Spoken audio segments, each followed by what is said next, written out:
Hi, first graders. Welcome to my living room. I'm here with my dog Scout, and I wanted to read to him today, read a story to Scout, but he's not really cooperating. He's been indoors too much, so I'm going to send him out and give another suggestion.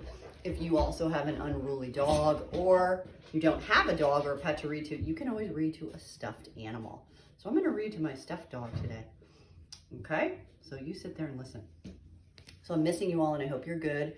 I'm reading this book to you today because in the story, which I know I've read to you guys before, this one's called Winter Days in the Big Woods.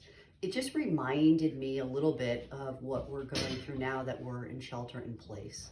They lived in a very cold place, and when winter came, they couldn't go outside, just like we can't go outside. And you'll see that we have some similar activities that we're doing that they did back then. Winter Days in the Big Woods. Once upon a time, a little girl named Laura lived in the big woods of Wisconsin in a little house made of logs. Laura lived in the little house with her pa, her ma, her big sister Mary, her baby sister Carrie, and her good old bulldog named Jack. Winter was coming to the big woods, and soon the little house would be covered with snow. Pa went hunting every day so they would have enough meat during the long, cold winter. Ma, Laura, and Mary gathered potatoes and carrots, beets, turnips, cabbages, and onions, and peppers and pumpkins from the garden next to their little house. By the time winter came, the little house was full of good things to eat. Laura and Mary thought the attic was a lovely place to play. They played house by using round orange pumpkins as tables and chairs, and everything was snug and cozy.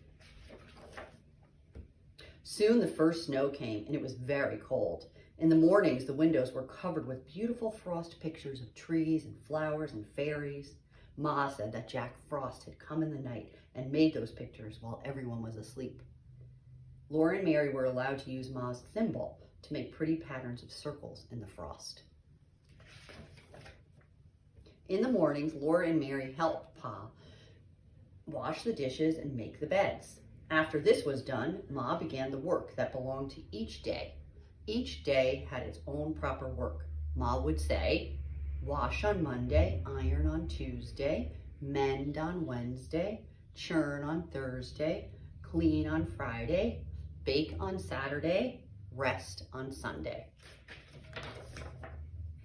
Laura liked the churning and baking days best of all. Ma had to churn the cream for a long time until it turned into butter. Mary could sometimes churn while Ma rested, but Laura was too little. On Saturdays, when Ma made the bread, Laura and Mary each had a little piece of dough to make into a little loaf. Ma even gave them a bit of cookie dough to make little cookies.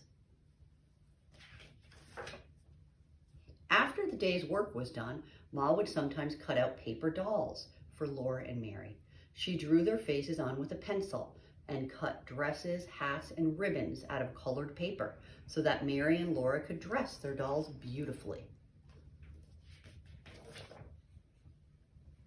But the best time of all was at night when Pa came home.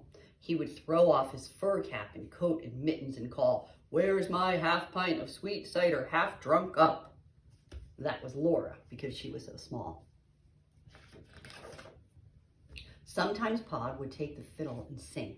Pa would keep time with his foot. Laura and Mary would clap their hands to the music while he sang. Yankee Doodle went to town, he wore his striped trousers, he swore he couldn't see the town, there were too many houses. Other times, Pa would tell stories. When Laura and Mary begged him for a story, he would take them on his knees and tickle their faces with his long whiskers until they laughed out loud.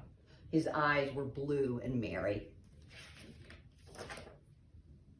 Outside it was cold and snowy, but the little log cabin was snug and cozy.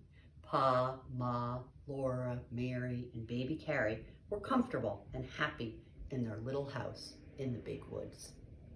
The end.